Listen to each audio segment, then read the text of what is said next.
4분기 5가 성경 교과입니다. 대속죄일 레위기 16장 30절 이날에 너희를 위하여 속죄하여 너희로 정결케 하리니 너희 모든 죄에서 너희가 여호와 앞에 정결하리라.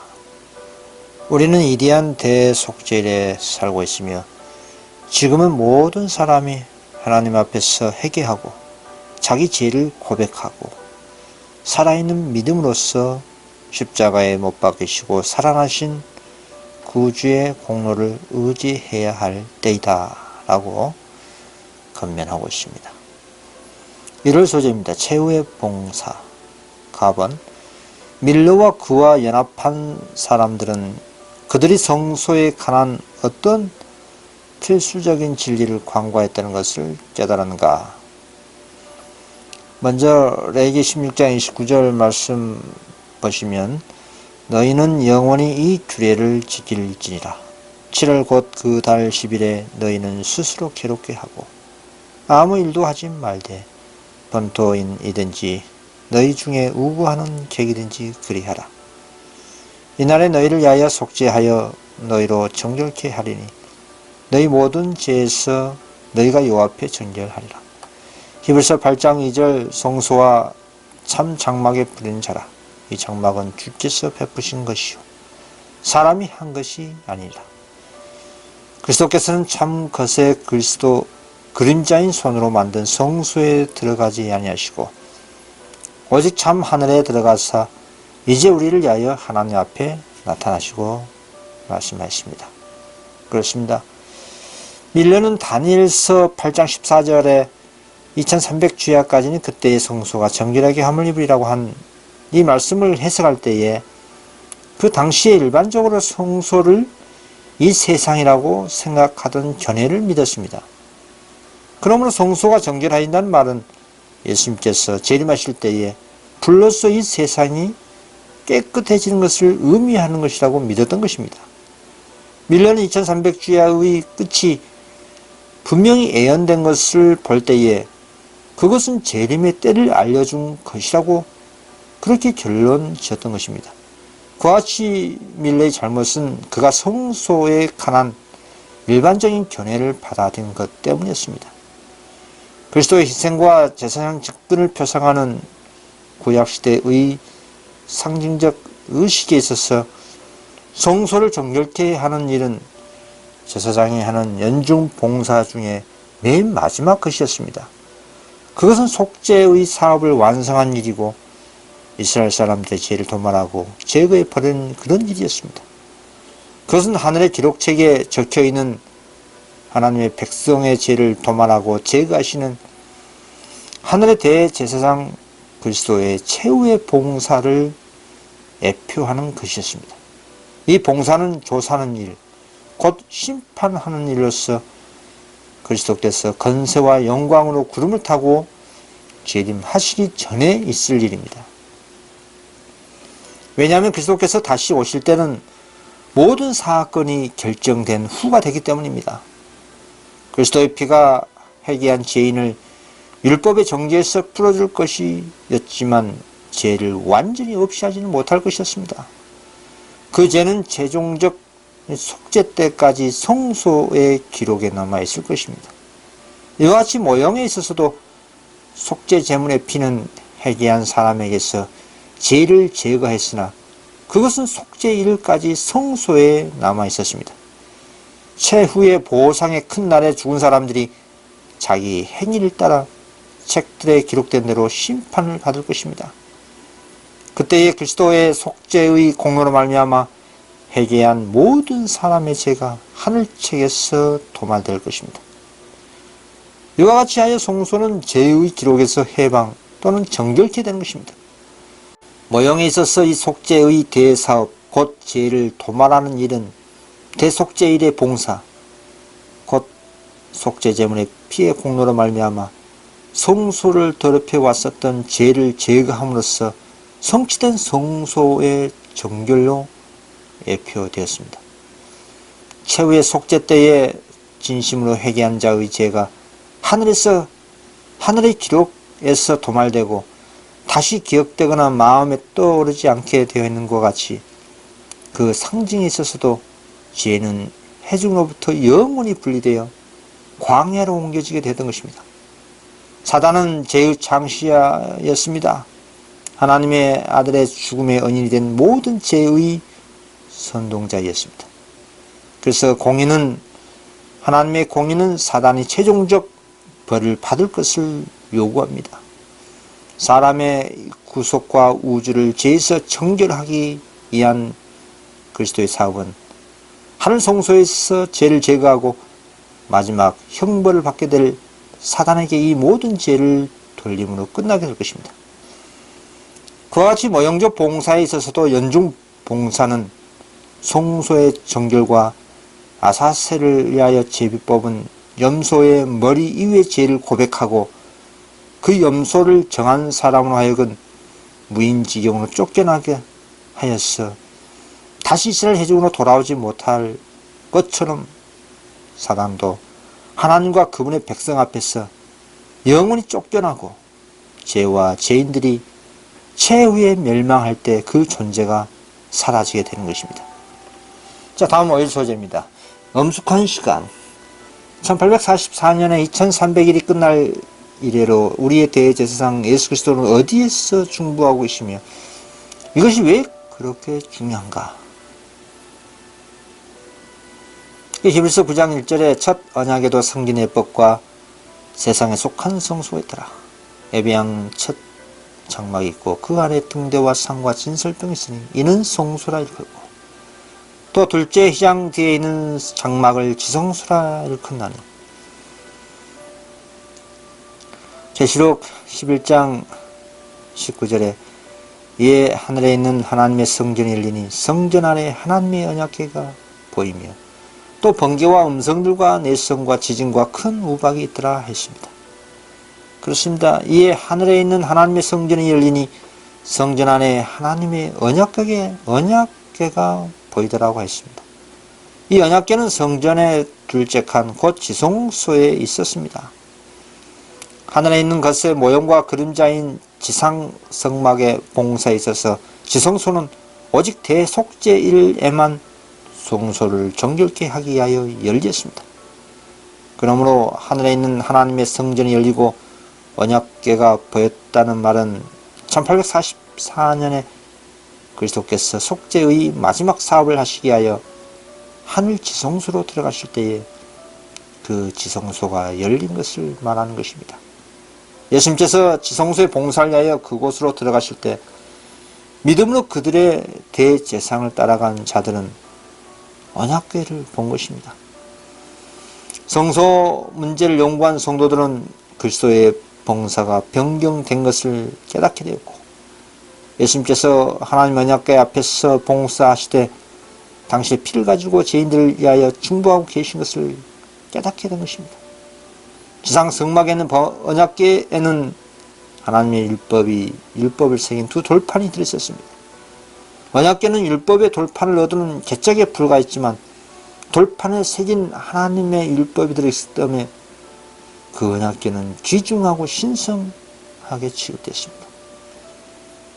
하늘에 있는 성전의 지성소에는 하나님의 율법 곧 하나님께서 친히 시내 산에 우리 가운데서 말씀하시고 당신의 손으로 친히 돌판 위에 기록하신 그 십계명이 거룩하게 보관되어 있다 이 말입니다. 하늘 성전 안에 있는 하나님의 율법은 언본이고 돌판에 새겨지고 모세를 통하여 그의 오경이 기록된 것은 그 언본을 정확하게 옮긴 사본이었습니다. 이 중대한 점을 이해하게 된 사람들은 하나님의 율법의 신성하고 변함없는 본질을 알게 되었습니다. 천지가 없어지기 전에는 율법의 1.1핵이라도 반드시 없어지지 아니하고 다 이루리라고 하셨습니다. 하나님의 뜻에 계시오 그분의 품성의 사본인 하나님의 율법은 궁창의 확실한 증인으로서 영원히 존속하지 아니하면 안 될 것입니다. 그 명령에 하나도 무효가 될 수 없고 그 1.1핵이라도 변경될 수 없었습니다. 시편 기자는 이에 대하여 다음과 같이 기록하십니다. 여호와여 주의 말씀이 영원히 하늘에 굳게 섰사오며 그 법도는 다 확실한 영원 무궁히 정하신 바요 진실과 정의로 행하신 바로다 라고 증언하고 있습니다. 다음 나와버립니다. 역사의 현 시점에서 우리는 무엇을 깨달아야 합니까? 디모데전서 5장 24절 어떤 사람들의 죄는 밝히 드러나 먼저 심판에 나아가고 어떤 사람들의 죄는 그 뒤를 쫓나니 우리는 자복과 회개로서 우리의 죄들이 먼저 심판을 받아야 할 엄숙한 대속죄 기간 중에 살고 있습니다. 이 시대를 위한 기별은 하나님의 교회에게 꼴을 먹을 수 있는 때에 알맞는 식물이어야 합니다. 1844년에 우리 대제사장이신 그리스도께서는 하늘 지성소에 들어가셔서 조사 심판을 시작하셨습니다. 죽은 의인들의 생애가 하나님 앞에서 조사를 받고 있습니다. 그 일이 끝나면 살아있는 자를 위한 심판이 집행될 것입니다. 이 엄숙한 순간이야말로 얼마나 고귀하고 얼마나 중대합니까? 구약시대의 백성들의 죄가 믿음으로 말미암아 속죄 제물에게로 옮겨지고 그 제물의 피를 통하여 죄는 상징적으로 다시 성소로 옮겨졌던 것처럼 새 언약에는 회개한 자의 죄가 믿음으로 말미암아 그리스도에게로 옮겨지고 그리스도께서는 그것을 실제적인 하늘 성소로 옮기셨습니다. 그런데 마치 모형적 지상 성소의 정결이 그것을 더럽혀 왔던 죄를 토말함으로 됐던 것처럼 하늘 성소의 실제적인 정결도 거기에 기록된 죄를 토말하거나 제거해 버림으로 이루어지는 것입니다. 그러나 이 일이 이루어지려면 누가 죄를 회개하고 그리스도를 믿는 믿음으로 속죄의 혜택들을 받을 자격이 있느냐 하는 것을 결정하게 하여 기록책을 조사하는 일이 있어야 한다 이 말입니다. 그러므로 성소의 정결에는 조사하는 일, 곧 심판하는 일이 포함되어 있는 것입니다. 이 사업은 그리스도께서 당신의 백성을 구원하게 하여 재림하시기 전에 필수적으로 이루어야 할 사업입니다. 왜냐하면 주님께서 오실 때는 각 사람의 행위대로 갚아주실 상급을 가져오실 것이기 때문입니다. 단 하일 소재입니다. 각 개인이 조사를 받은 심판은 우리 각자에게 개인적으로 받는 것임을 무엇이 보여주는가? 전도서 11장 9절 청년이여 내 어린 때를 즐거워하며 내 청년의 나를 마음에 기뻐하여 마음이 연하는 길과 내 눈이 보는 대로 쫓아 행하라. 그러나 하나님이 이 모든 일로 인하여 너를 심판하실 줄 알라. 내가 너에게 이르노니 사람이 무슨 무익한 말을 하든지 심판날에 이에 대하여 신문을 받으리니. 다니엘 7장 9절 내가 보았는데 왕자가 놓이고 애적부터 항상 계시니가 자정하셨는데 그 옷은 희기가 눈 같고 그 머리털은 깨끗한 양의 털 같고 그 보좌는 불꽃이요 그 바퀴는 붙는 불이며 불이 강처럼 흘러 그 앞에서 나오며 그에게 수종하는 자는 천천히요 그 앞에 시한 자는 만만이며 심판을 베푸는데 책들이 펴 놓였더라. 우리들 각자의 심판 문제는 하늘 보좌의 법정에서 미결 상태에 놓여 있습니다. 우리는 개인적으로 육체 가운데 있을 때 행한 행위에 따라서 심판을 받아야 합니다. 상징적인 성소 봉사에 있어서 대제사장이 지상 지성소에서 속죄하는 행사를 거행할 때 백성들은 하나님 앞에서 자신의 영혼을 스스로 괴롭히고 자신의 죄가 대속을 받고 자신의 죄를 도만함 받기 위하여 자복하여야만 했습니다. 하물며 그리스도께서 하늘 성소에서 당신의 백성을 위하여 탄원하고 계십니다. 최종적이고도 되풀이할 수 없는 판결을 각자에게 언도하게 되는 이 대속죄일 기간에 처한 우리에게 향한 요구가 추워라도 덜 할 수 있겠습니까? 다음 나와버립니다. 이것은 우리에게 무엇을 숙고하게 하는가? 전도서 12장 13절 일의 결국을 다 들었으니 하나님을 경외하고 그 명령을 지킬지어다. 이것이 사람의 본분이니라. 하나님은 모든 행위와 모든 은밀한 일을 선악간에 심판하시리라 했습니다. 이 두렵고 엄숙한 때에 우리의 상태는 어떠합니까? 교만, 이선, 속임수, 또 의복에 대한 사랑, 천박한 정신, 오락, 또 으뜸이 되고자 하는 욕망의 모든 죄들은 정신을 흐리게 하고 영원한 사물들을 식별하지 못하게 만듭니다. 우리가 현재 이 세계 역사의 어느 단계에 놓여 있는지 분명히 깨닫기 위하여 성경을 열심히 기도하는 마음으로 겸손한 태도로 연구해야 할 것입니다. 이때 우리들을 위하여 성취되고 있는 사업에 관하여 이 속죄 사업이 진행되고 있는 동안에 우리가 죄인으로서 차지해야 할 이치에 대해서 좀 더 밝히 깨달아야 할 필요가 있습니다. 만일 우리가 자신의 영혼의 구원에 관하여 진정한 관심이 있다면 우리는 결정적인 변화를 일으켜야 할 것입니다.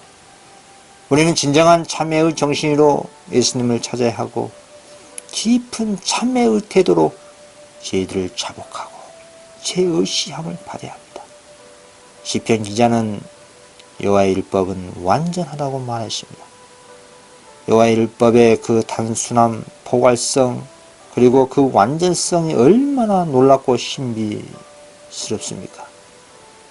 율법의 내용이 너무나 간단 명료하기 때문에 우리들이 모든 계명을 쉽게 암기할 수 있으나 그 의미는 너무나 언대하며 하나님의 전체적인 섭리를 나타내기에 부족함이 없고 외형적인 행동만을 인식하는 것이 아니라 마음속에 있는 사상, 의도, 욕망, 그리고 정서까지도 살핍니다.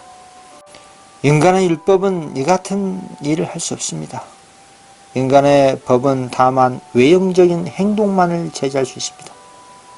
인간은 범죄자이면서도 자신의 악행이 인간의 눈에 띄지 않도록 숨길 수가 있습니다.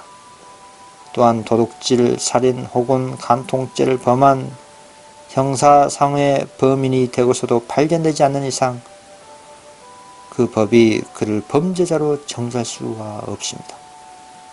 그러나 하나님의 율법은 마음속에 들끓는 시기, 질투, 증오, 악의 원한, 정욕 및 야심 등을 주시하여 봅니다.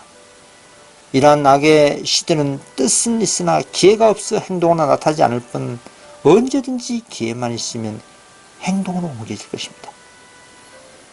그리고 이러한 모든 제약적인 감정은 하나님께서 모든 행위와 모든 은밀한 일을 심판하실 그 날에 심판을 받게 되는 것입니다.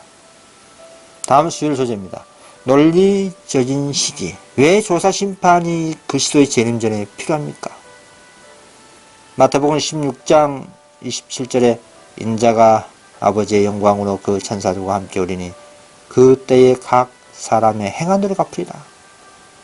계시록 22장 12절 보라 내가 속히 오리니 내가 줄 상이 내게 있어 각 사람에게 그의 일한 대로 갚아주리라. 구약시대의 백성들의 죄가 믿음으로 말미암아 속죄 제물에게로 옮겨지고 그 제물의 피를 통하여 죄는 상징적으로 다시 성소로 옮겨졌던 것처럼 새 언약에는 회개한 자의 죄가 믿음으로 말미암아 그리스도에게로 옮겨지고 그리스도께서는 그것을 실제적인 하늘 성소로 옮기셨습니다. 그런데 마치 모형적 지상 성소의 정결이 그것을 더럽혀왔던 죄를 도말함으로 되었던 것처럼 하늘 성소의 실제적인 정결도 거기에 기록된 죄를 도말하거나 죄거의 버림으로 이루어집니다. 그러나 이 일이 이루어지려면 누가 죄를 회개하고 그리스도를 믿는 믿음으로 속죄의 혜택들을 받을 자격이 있느냐 하는 것을 결정하기 위하여 기록책을 조사하는 일이 있어야 할 필요가 있는 것입니다.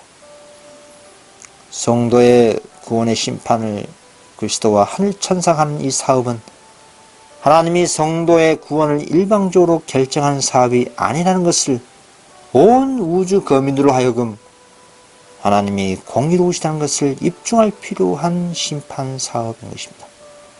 그래서 로마서 3장 4절 그럴 수 없느니라 사람은 다 거짓되되 오직 하나님은 참되시다 할지어다. 기록된 바 주께서 주의 말씀에 의롭다함을 얻으시고 판단 받으실 때에 이기려 하시면 한과 같으라고 하십니다.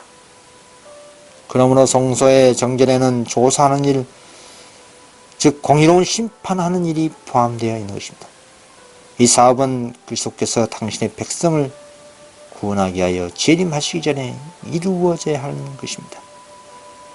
왜냐하면 주님께서 오실 때는 각 사람의 행위대로 갚아주실 상급을 가져오실 것이기 때문입니다. 나아버립니다. 그 심판은 누구와 함께 시작됩니까? 베드로전서 4장 17절 하나님의 집에서 심판을 시작할 때가 되었나니 만일 우리에게 먼저 하면 하나님의 복음을 순종치 아니한 자들의 그 마지막이 어떠하며 라고 했습니다. 구약의 상징적 의식에는 하나님 앞에 나와 죄를 회개하고 고백함으로 자신들의 죄가 속죄 제물의 피를 통하여 성소로 옮겨진 자들만이 대속죄일의 봉사에 참여할 수가 있었습니다. 그와 마찬가지로 오늘날 마지막 대속죄일의 조사심판의 날에는 하나님의 백성이라고 공언하는 사람들의 사건을 먼저 다루게 되는 것입니다. 그 다음에 악인들의 심판은 완전히 구별되어 있고 그것은 그 후에 집행됩니다. 답안입니다. 악인은 언제 그리고 누구에 의해 심판을 받게 될 것인가? 고린도전서 6장 2절 성도가 세상을 판단할 것을 너희가 알지 못하느냐. 세상도 너희에게 판단을 받겠거든 지극히 작은 일을 판단하기를 감당치 못하겠느냐. 우리가 천사를 판단할 것을 너희가 알지 못하느냐. 그러하거든 하물며 세상 일이라 하였습니다. 그렇습니다. 하나님과 어린 양의 진노가 악인을 멸망시킬 것입니다. 그러나 성도들은 하나님의 음성을 듣고 기치를 버린 군대처럼 힘있게 될 것이고 그들이 기록된 판결을 집행하지 않을 것입니다. 최종적 악인들과 사단의 둘째 사망 집행은 천년기 끝에 있을 것입니다. 성도들이 죽지 않을 몸으로 변화되어 예수님과 함께 공중을 이끌어 올라갈 것입니다. 그들은 검은 고와 흰 예복과 멸관을 받고 도성으로 들어갈 것입니다. 그 후에 비로소 예수님과 성도들은 심판석에 앉게 됩니다. 성도들 앞에는 생명책과 사망의 책이 펴놓입니다. 생명책에는 성도들의 선한 행실들이 기록되어 있고 사망의 책에는 악한 자들의 나쁜 행실들이 적혀 있습니다. 이 책들은 율법책인 성경과 대조되며 이 책들에 의하여 사람들이 심판을 받습니다. 성도들은 예수님과 같이 악인들에게 심판을 내리게 됩니다. 성도들이 예수님과 함께 심판의 자리에 앉아서 악인들에게 심판을 집행하게 될 때 마땅히 받아야 할 형벌을 그들의 행위에 따라 결정하고 그것들을 그들의 이름 곁에 나란히 써놓습니다. 그리스도와 구원받은 성도들이 행할 악인들의 이 조사심판은 거룩한 도성이 이 땅에 내려오기 전에 그 도성에서 천년 동안 성도들이 예수님과 함께 할 일입니다. 그리고 천년기가 끝날 때 예수님께서는 천사들과 모든 성도들과 함께 거룩한 도성을 떠나 이 땅에 내려오시게 되는데 그때 죽은 악인들이 부활하고 그를 찌른 자들도 부활하고 천사들과 성도들에게 둘러싸여 영광 가운데 오시는 그리스도를 멀리서 바라볼 것입니다. 그리고 하늘로부터 불이 내려오고 악인들을 살라버린 것이 사망의 집행, 심판인 것입니다. 악인들은 그때 성도들이 예수님과 함께 천년 동안 판결해 놓은 대로 형벌을 받게 된다 이 말입니다.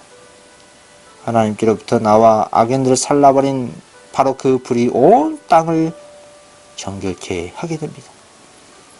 그런 후에 성도가 받을 유업이 영광스럽고 아름답게 구원받은 성도들 앞에 펼쳐지고 마침내 그 새롭게 된 온 땅을 상속받게 되는 것입니다. 다음 목요일 소재입니다. 표준의 일치함. 하나님께서는 우리가 최후 심판을 통과하도록 그의 은혜로 무엇을 하실 것인가? 로마서 8장 18절 우리가 알거니와 하나님을 사랑하는 자 곧 그 뜻대로 부르심을 입은 자들에게는 모든 것이 합력하여 서는 일입니다. 하나님이 미리 아신 자들로 또한 그 아들의 형상을 본받게 하기 위하여 미리 정하셨으니 이는 그로 많은 형제 중에서 맏아들이 되게 하려 하심이라 하십니다. 에베소서 4장 12절에 이는 성도를 온전케 하며 봉사일을 하게 하며 그리스도의 몸을 세우려 하십니다. 우리가 다 하나님의 아들을 믿는 것과 아는 일에 하나가 되어 온전한 사람을 이루어 그리스도의 장성한 분량이 충만한 데까지 이르는 것입니다. 하나님이 당신의 백성을 그분 자신에게 이끄시는 목적은 성도를 그리스도의 형상에 일치시키기 위한 것입니다.